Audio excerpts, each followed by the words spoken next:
సినిమాలో 5 ఏళ్ల పిల్లోడు, 5 ఏళ్ల పిల్ల ఇద్దరు కలిసి ఒక శృంగార సన్నివేశంలో నటిస్తున్నారు. వాళ్ళు పెద్దలు చేస్తున్నట్టు సినిమాల్లో చిన్నపిల్లలు నటించారు. వాళ్ళకి ఎట్లా తెలుసు శృంగారం అంటే? కేవలం గుడ్డిగా వాడు డైరెక్టర్ ఎట్లా చెప్తే అట్లా చేస్తున్నారు తప్ప ఇది శృంగారం అని కూడా తెలియదు. అతను చెప్పినట్టు చేస్తున్నారు. ఇగో ఇదే విధంగా పెద్దవాళ్ళు అంటే హీరో, హీరోయిన్లు శృంగార సన్నివేశాలు, హాట్ సన్నివేశాలు కూడా అవి నిజంగా కావు. ఎక్కడ నిజంగా కాదు. కేవలం డైరెక్టర్ ఎట్లా చెప్తే అలా చేస్తారనమాట. కానీ మనకు అట్లా నిజంగా చేసినట్టు వస్తుంది. అతను చెప్పినట్టు చేస్తే అర్థమైందా? అట్లా అనమాట. అయితే మరి డైరెక్టర్ ఎలా చేస్తారంటే ముందు ఒక స్క్రిప్ట్ తయారు చేసుకుంటారు రియల్గా చేసినట్టు. రియల్గా అలా సొంత అనుభూతులతో చేసుకొని దానిని ఇలా డమ్మీగా చేపిస్తారనమాట. పిల్లలు ఎట్లయితే చేస్తారో శృంగార సన్నివేశాలు చెప్పాను కదా, 5 ఏళ్ల పిల్లలు, 5 ఏళ్ల అమ్మాయి, 5 ఏళ్ల అబ్బాయి శృంగార సన్నివేశంలో నటించినట్టు శృంగారం జరుపుకున్నట్టు చేస్తే ఎలా ఉంటుంది? ఆ విధంగా చేస్తారంట. చేస్తే మనకు సినిమాటిక్గా వస్తుంది. మనకు సినిమాలో ఎట్లా వస్తుంది తెలుసు కదా, అట్లా వస్తుంది అనమాట. అదే బయట చేసుకున్నట్టు నిజంగా చేస్తే సినిమాటిక్గా రాదు. నిజంగా చేసినట్టు ఉంటుంది. సినిమా స్క్రీన్ మీద మంచిగా రాదు. సినిమాలాగా అందంగా, గ్లామర్గా, మోడ్రన్గా, హాట్గా, ఫ్యాషన్గా రావాలంటే, సినిమాటిక్గా రావాలంటే అదొక ప్రక్రియ అనమాట. అది డమ్మీగా చేస్తారంట. చెప్పాను కదా, 5 ఏళ్ల పిల్ల, 5 ఏళ్ల పిల్లోడు శృంగారం చేసుకున్నట్టు తీస్తే ఎలా ఉంటుందో. ఒక గుడ్డివాడు శృంగారంలో పాల్గొని లేకుండా ఫైట్ చేసి ఎగిరినట్టు తిరిగినట్టు చేస్తే గుడ్డివాడిని తెలుసా? కేవలం డైరెక్టర్ ఎట్లా చెప్తే అట్లా గుడ్డిగా చేస్తాడు చూసినావా? పెద్దవాళ్ళు కూడా అలాగే చేస్తారు సినిమాలలో. ఈ విధంగా మీరు నటన కూడా షార్ట్ ఫిల్మ్స్లో నటన కూడా ఇలాగే చేయాలన్నమాట.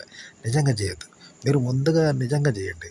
చేసి మీది మీరు చూసుకొని అనుభూతి పొందండి సినిమాలో లాగా. పొంది ఆ అనుభవాన్ని, అనుభూతిని పక్కన పెట్టేయండి. మిమ్మల్ని పక్కన పెట్టి కేవలం ఇట్లా డమ్మీగా చేయండి. ఇప్పుడు చిన్నపిల్లలతో శృంగారం అని చెప్పాను కదా, వాళ్ళకి తెలుసా డైరెక్ట్ ఎట్లా చేస్తే అట్లా చేస్తారు చూసినావా? ఆ విధంగా మీరు ఇప్పుడు డమ్మీగా చేయండి. ఎక్కడ రియాలిటీ రావద్దు. మళ్ళీ రియాలిటీ వస్తే అందులో సినిమాటిక్ పోతుంది. కాబట్టి రియాలిటీ రాకుండా డమ్మీగా చేయండి. ఆ డమ్మీని మళ్ళీ డమ్మీగా చేయండి. మళ్ళీ డమ్మీగా చేయండి కావాలని చేసినట్టుగా. అట్లా చేయండి. అసలే డమ్మీ అంటే చేయడమే కష్టం. ఆ డమ్మీని మళ్ళీ డమ్మీగా చేస్తే ఎలా ఉంటుంది? అది కూడా డమ్మీగానే ఉండాలి తప్ప రియాలిటీ ఎక్కడ రావద్దు. డమ్మీలో రియాలిటీ రావద్దు, మీలో రియాలిటీ రావద్దు. మళ్ళీ డమ్మీగా చేస్తే రెండోసారి అది కూడా రియాలిటీ రావద్దు. ఇలా మీరు మొదటిసారి రియల్గా చేసింది రెండోసారి డమ్మీగా చేయాలి. ఆ డమ్మీని మళ్ళీ డమ్మీ చేస్తే ఎలా ఉంటుందో అలా మళ్ళీ డమ్మీగా చేయాలి తప్ప రియాలిటీ రావద్దంటే ఎక్కడొచ్చినా మళ్ళీ సినిమాటిక్ పోతుంది. ఈ విధంగా చేస్తే షార్ట్ ఫిల్మ్ మంచిగా వస్తుంది. ఎవరైనా చేయొచ్చున్నట్టు. వీడియోలు, పాటల మీద డ్యాన్సులు, షార్ట్ ఫిల్మ్స్ ఇలాగే క్రియేట్ చేస్తారు. ఏ సన్నివేశం నవరసాలు ఇలాగే చేస్తారనమాట. ఏడవడము, బాధపడము, లవ్ ఫెయిల్యూరు, నవ్వడము, సంతోషపడము, ఎగడము, దుఃఖడము ఇలాగే చేస్తారనమాట. యూట్యూబ్ కంటెంట్ కూడా ఇలాగే చేయాలి. యూట్యూబ్ కంటెంట్ కూడా అంతే. నిజ జీవితంలో టీవీ చూసినప్పుడు, మనం వీడియోలు చూసినప్పుడు మాట్లాడడం నేర్చుకుని వాళ్ళలాగా సినిమాలాగా మాట్లాడడము, కథలు రాయడము చేస్తాం కదా, ఒక ప్రేక్షకుడిగా చేస్తాం కదా. కానీ అది కరెక్ట్ కాదనమాట. ప్రేక్షకుడిగా కాకుండా దాన్ని మళ్ళీ డమ్మీ చేయాలన్నమాట. డమ్మీగా రాయండి. అంటే ఎక్కడ రియాలిటీ ఉండకూడదు. అలా చేయండి. ఆ డమ్మీని మళ్ళీ డమ్మీగా చేయండి. అది కూడా రియాలిటీగా ఉండకుంటే ఎలా ఉంటుంది? కేవలం డమ్మీ ఉంటుంది కదా, జోగి జోగి రాసుకుంటే బూడిద రాసుకున్నట్టు ఉంటుంది కదా. ఆ విధంగా చేయాలన్నమాట. చెప్పాను కదా, ఇద్దరు పిల్లలు శృంగారం చేసుకుంటా ఉంటుంది. 5 ఏళ్ల పిల్ల, 5 ఏళ్ల పిల్లోడు శృంగారం చేసినట్టు హాట్ సన్నివేశంలో క్లబ్ డ్యాన్స్లో నటించారు. చిన్న చిన్న పిల్లలతో యాక్షన్ సినిమా గన్తో కాల్చినట్టు ఫైటింగ్లు ఇవన్నీ చూపిస్తూ ఉంటారు. అవన్నీ కేవలం గుడ్డిగా డైరెక్టర్ చెప్తే ఆ పిల్లలు చేస్తారు తప్ప వాళ్ళకి ఏది తెలియదు అనమాట. ఓకే, ఇది సినిమా అని కూడా తెలియదు వాళ్ళకు. అతను చెప్పింది ఏందో తెలియదు. కేవలం చెప్తే చేస్తారు అంతే. చూస్తాం, ఇది సినిమా షూటింగ్ అని కూడా తెలియదు. తల్లిదండ్రులు డైరెక్టర్ చెప్తే అలా చేస్తారు. మనకు శృంగార సన్నివేశంలా ఉంటుంది. పెద్దవాళ్ళు కూడా ఇలా చేస్తారంటూ రియల్గా చేయరు. అది కేవలం డమ్మీ అనమాట. కంటెంట్ కూడా ఇలాగే చేయొచ్చు. యూట్యూబ్ కంటెంట్ ఇలాగే చేయాలి. దాన్ని మాట్లాడడం కూడా ఇలాగే చేయాలి. ఫస్ట్ మాట్లాడి దాన్ని రెండోసారి మళ్ళీ మీరు డమ్మీగా మాట్లాడండి. దాన్ని మళ్ళీ డమ్మీగా మాట్లాడండి. అంటే ఇప్పుడు తెలుగు భాష అర్థం తెలియనోడు కేవలం విని తెలుగు లెక్క మాట్లాడతాడు అనుకో, అది ఎట్లుంటుంది? అది వానికి అర్థం తెలియదు, ఆ పదాలు తెలియదు, ఆ లిపి తెలియదు, తెలుగు అంటేనే తెలియదు. కానీ మళ్ళీ వాడితే ఎట్లుంటుందో అలా వాడాలన్నమాట. అలా మాట్లాడాలి. ఎలా ఉంటుంది? అలా మాట్లాడాల్సి ఉంటుంది. కేవలం గుడ్డిగా మాట్లాడాలన్నమాట. మాట్లాడితే వినే వాళ్ళకు మంచిగా ఉంటుంది, ఇంట్రెస్ట్గా ఉంటుంది. మనం కావాలని మాట్లాడితే మన కోసం మనం మాట్లాడుకున్నట్టు ఉంటుంది. కావాలని క్రియేట్ చేసినా మన కోసం మనం చేసుకున్నట్టు ఉంటుంది. కాబట్టి డమ్మీగా క్రియేట్ చేయండి. డమ్మీగా చదవండి ఒక ఆర్టికల్. డమ్మీగా ఆలోచించండి. డమ్మీగా క్రియేట్ చేసుకోండి. దాన్ని డమ్మీగా మాట్లాడండి. రియల్ లేకుండా మాట్లాడండి అలాగే. ఓకే, అలా మాట్లాడితే టాకింగ్ డాల్ అన్నమాట. టాకింగ్ డాల్ అంటే దానికి ప్రాణం ఉండదు, కేవలం మరబొమ్మ. ఇట్లా కొత్తగా అది మాట్లాడితే చూసినా చూపర్లోకి అది మాట్లాడినట్టు ఉంటుంది, కానీ నిజంగా మాట్లాడదు కదా. అట్లా అన్నమాట. మరబొమ్మలాగా మీరు మాట్లాడాలి తప్ప రియల్గా మాట్లాడకండి. అది అప్పుడు వినే వాళ్ళకి మంచిగా ఉంటుంది, ఇంట్రెస్ట్గా ఉంటుంది అనమాట. ఇది ట్రిక్. ఉదాహరణకు బూతు పాట ఉన్నది. సొల్లకాయ సుర్రుమన్నది పోకులోన, మొడ్డ చిన్నెక్కుతున్నది నీ గుండెలోన, నీ పిరుదులున్నాయి గుర్రంగా నీ రమ్ములున్నాయి అందంగా నీ మీద నేను బండి దెంగ కోన దెంగిరానా పూకులోన ఇలాంటివన్నీ అనుకో నీ పిర్రలో అర్రరర్రలైపోనా అందాలు ఇట్లా అనుకో ఈ బూత్ పాటను మల్లెలొచ్చి గొల్లుతున్నది గుండెలోన అని పాడితే ఎట్లుంటుంది ఓ అట్లనే ఆ సినిమా పాటలు కూడా ఉంటాయి. 'మల్లెపువ్వు గొల్లుమనే' అనే పాట ఇట్లానే పాడతారంట. అది వేరే ఆ మెయిన్ పాట ఉంది. నాకు తెలవక అది మీనింగ్ పాట రాగం 2 ఒకటి అనుకున్నాం కాదనమాట. ఇట్లా అన్నట్టు. అంటే సినిమాలో కాశ్మీర్ పోయి అభినయం చేస్తారు చూసినావా? ఫుల్‌గా వనకేసల్లో కూడా అందంగా నవ్వినట్టు ఎగిరినట్టు చేస్తారు చూసినావా? అందమైన ప్రదేశంలో విహరిస్తున్నట్టు. వాళ్ళకి గద గద చలి పెట్టినా ఈ పాట అలా పాడతారంట ఏదైనా అట్లుంటది. అలాగే ఇప్పుడు అయ్యప్ప పాటలు ఏం చేస్తారు సినిమాలో లవ్ సాంగ్స్, రొమాంటిక్ సాంగ్స్ లాగానే అయ్యప్ప భక్తి పాటలు కూడా అదే ట్యూన్‌తో అయ్యప్ప భక్తి పాటలు పాడతారు. అయితే ఇక్కడేందంటే అయ్యప్ప భక్తి పాటలు కూడా వాటికిచ్చే ట్యూన్ కూడా ఇలాంటిదే. మనం అనుకుంటాం కదా! రొమాంటిక్ లవ్ సాంగ్స్‌ని అయ్యప్పకి పాడుతున్నారు అనుకుంటాం. కానీ అయ్యప్పకిచ్చే ట్యూన్స్ కూడా అలాంటివే. కానీ అవి భక్తి అనుకుంటాం మనం. కానీ కాదు. అవి ఇలాంటివి అన్నట్టు ట్యూన్స్. అంతే గుర్తుపెట్టుకోండి. ఇట్లుంటది. కాబట్టి మీరు ఒక కంటెంట్‌ని మీరు చెప్పడం, చదవడం, ఫేస్ క్యామ్ చేయడం, దాన్ని క్రియేట్ చేయడం ఏదైనా ఎలా చేయాలి అంటే డమ్మీగా చేయండి. ఒరిజినల్‌ను డమ్మీగా చేయండన్నమాట. ఎందుకంటే ఆ ఒరిజినల్ కూడా డమ్మీ లాంటిదే. కాబట్టి ఆ ఒరిజినల్‌ను డమ్మీగా చేయండి. చేసి డమ్మీగా చెప్పండి, డమ్మీగా చదవండి, డమ్మీగా అర్థం చేసుకోండి, డమ్మీగా మాట్లాడండి. అంతే తప్ప నిజంగా మాట్లాడకండి. కేవలం అభినయించండి అట్లా. కానీ నిజంగా రావద్దన్నట్టు. మనం నిజంగా చదివినప్పుడు, నిజంగా మాట్లాడినప్పుడు, నిజంగా వ్యాఖ్యానిస్తే ఎలా ఉంటుందో అలా చేసి దాన్ని మళ్ళీ డమ్మీగా చెప్పాలి. డమ్మీగా చదవాలి. నిజంగా ఎట్లా చదువుతామో అలా మళ్ళీ డమ్మీగా చదవండి. డమ్మీగా నిజంగా మాట్లాడితే ఎలా మాట్లాడతామో అలా డమ్మీగా మాట్లాడండి. ఎక్కడ రియాలిటీ రావద్దు మళ్ళా. రియాలిటీ వస్తే వేస్ట్. అదన్నమాట. ఇలా చేస్తే వినేవాళ్ళకి బాగుంటుంది. మనం చెప్పడం కూడా బాగుంటుంది. వినేవాళ్ళకి వాళ్ళు కూడా ఈజీగా వినగలుగుతారు. మనం నిజంగా చెప్తే మన కోసం మనం చెప్పినట్టుంటది. మన కోసంగా వాళ్ళకి చెప్పినట్టుంటది. కాబట్టి వాళ్ళు వినరనమాట. వినలేక ఓపిక ఉండదు. గుర్తుపెట్టుకోండి.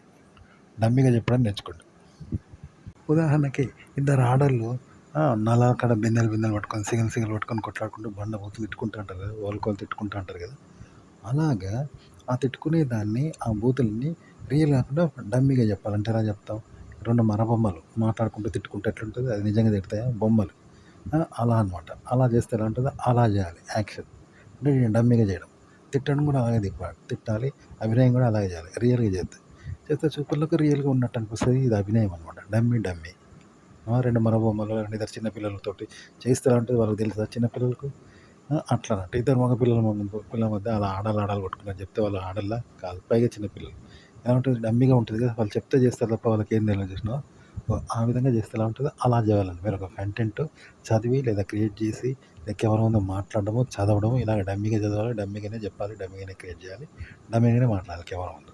అప్పుడు బాగుంటదన్నట్టు. వినేవాళ్ళకి బాగుంటది. మీరు చెప్పడం కూడా బాగుంటది. ఉదాహరణకి ఒక మగవాడు ఆడవాళ్ళ దగ్గర అసభ్యంగా ప్రవర్తిస్తే ఏమంటారు? తప్పంటారు, వాడిని తప్పబడతారు, తిడతారు. అలా ప్రవర్తించడు. కానీ ఒక పిచ్చోడు బట్టలు లేకుండా ఆడవాళ్ళ నుండే పోతున్నాడు అనుకో కంప్లీట్. అప్పుడు వద్దన్న ఆడవాళ్ళే చూస్తారు. చూసి నేర్చుకుంటారు, చూస్తారు. వాళ్ళకి కూడా కోరిక ఉంటుంది కాబట్టి ఎంజాయ్ చేస్తారు. వాడు కావాలని చేయలేదు కాబట్టి వాడిది తప్పు కాదు. కానీ వీళ్ళు ఎంజాయ్ చేస్తారు కదా! చూస్తారు కదా హాయిగా. ఇట్లుంటదనమాట. అంటే వాడు కావాలని చేయలేదు కాబట్టి చూస్తారు కదా! కంటెంట్ కూడా అంతే. మీరు కావాలని చదవడము, కావాలని చెప్పడం, కావాలని క్రియేట్ చేయడం, కావాలని చెప్పడం చేస్తే మీరు కావాలని చెప్పినట్టుంటది. ఇప్పుడు ఆ పిచ్చోడు తెలియకుండానే తిరుగుతాను కదా!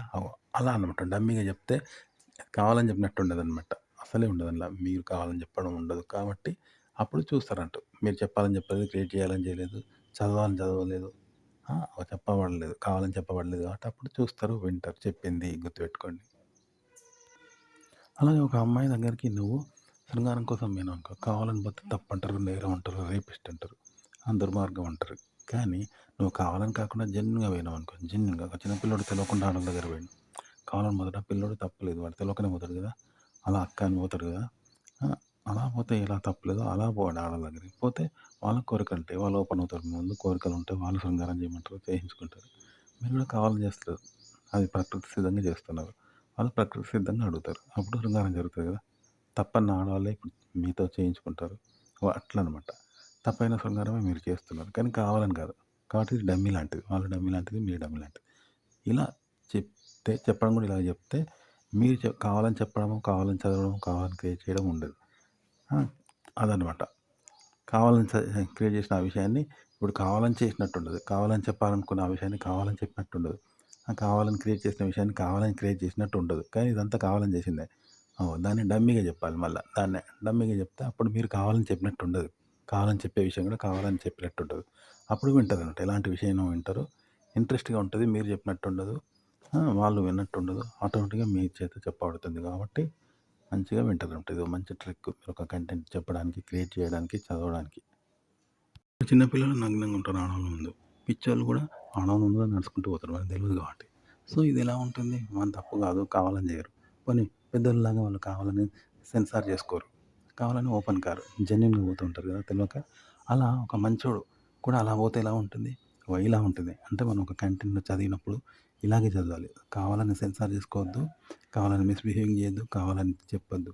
జెన్యూన్‌గా చదవండి. జెన్యూన్‌గా చెప్పండి. జెన్యూన్‌గా క్రియేట్ చేయండి. ఓకే. అట్లనమాట. అంటే ఇది ఎట్టుంటదంటే జెన్యూన్. కాబట్టి ఇది మీరు కావాలని చెప్తలేరు. వద్దని మీరు సెన్సార్ చేస్తలేరు. కావాలని ఓపెన్ అయితలేరు. జెన్యూన్ అనమాట. ఇలా మీరు చెప్పాలి. ఇలా చెప్పాలి. ఇలా చదవడం కూడా ఇలాగే చదవాలి. అప్పుడే వినే వాళ్ళకు చక్కగా అర్థమైద్దనమాట. కంటెంట్ ఇలా చెప్పడం, ఇలా చదవడం, ఇలా క్రియేట్ చేయడం లేదా ఇలా కెమెరా ముందు మాట్లాడడం చేయాలి. చేస్తే ఎలా ఉంటుందంటే తల్లి గర్భం నుండి పిల్లొస్తుంది. తల్లి గర్భంలో క్రియేట్ అవ్వడం, పిల్ల తయారు కావడం అనేది తల్లి చెయ్యదు. తల్లి ఏర్పరచదు. అది ప్రకృతి సిద్ధంగా ఏర్పడుతుంది. అవునా? అలాగే బయటికి రావడం అది ప్రకృతి సిద్ధంగా జరుగుతుంది. తల్లి బయటికి వదలదు. తల్లి కొంచెం దాచుకోదు. ఇప్పుడు మనం వాంతులు చేస్తాం. వాంతులు అయితే మనం కావాలని చెయ్యం. కావాలని కొంత మింగి దాచుకోము దాన్ని కదా. మనకు అతీతంగా అది బయటకు వస్తుంది కదా. ఇగో మీరు చదవడము ఇలాగే చదవాలి, చెప్పడం ఇలాగే చెప్పాలి, క్రియేట్ చేయడమైనా ఇలాగే చేయాలి. కెమెరా ముందు ఇలాగే చెప్పాలన్నమాట. ఇందులో ఏదుంటదంటే మీరు కావాలని దాచుకోవడము, కావాలని బయటికి చెప్పడం ఉండదన్నమాట. ప్రకృతి అంటే జెన్యూన్ అంటారు దీన్ని. ప్రకృతి అనమాట. దీనివల్ల మీరు అనేది ఉండదు. మీకు అతీతంగా జరుగుతుంది అది. కాబట్టి వినే వాళ్ళకి ఇంట్రెస్ట్‌గా ఉంటుంది. ఇంట్రెస్ట్‌గా వస్తుంది మీ నుండి. వినే వాళ్ళకి ఇంట్రెస్ట్‌గా ఉంటదంట. మీరు అనేసరికి అది మీరు కావాలని చెప్పినా, మీరు దాచుకున్నా, స్వార్థమున్నా, త్యాగమున్నా మీరు ఉంటుంది. కాబట్టి దాన్ని నచ్చరనమాట జనంకి. ఇంట్రెస్ట్ ఉండదు. ఇట్లా ప్రకృతి సిద్ధంగా చెప్తే బాగుంటుందన్నమాట. ఇది ట్రిక్. ఇలా చెప్పండి. ఏ విషయమైనా చదవడము, చెప్పడము, క్రియేట్ చేయడం ఇలాగే చేయాలి. కెమెరా ముందు ఇలాగే మాట్లాడాలి. అద్భుతంగా వింటారు. వ్యూస్ బాగా వస్తాయి. చివరి దాకా చూస్తారు మీ వీడియోని. థంబ్‌నెయిల్ మీద టైటిల్ కూడా ఇలాగే పెట్టాలి.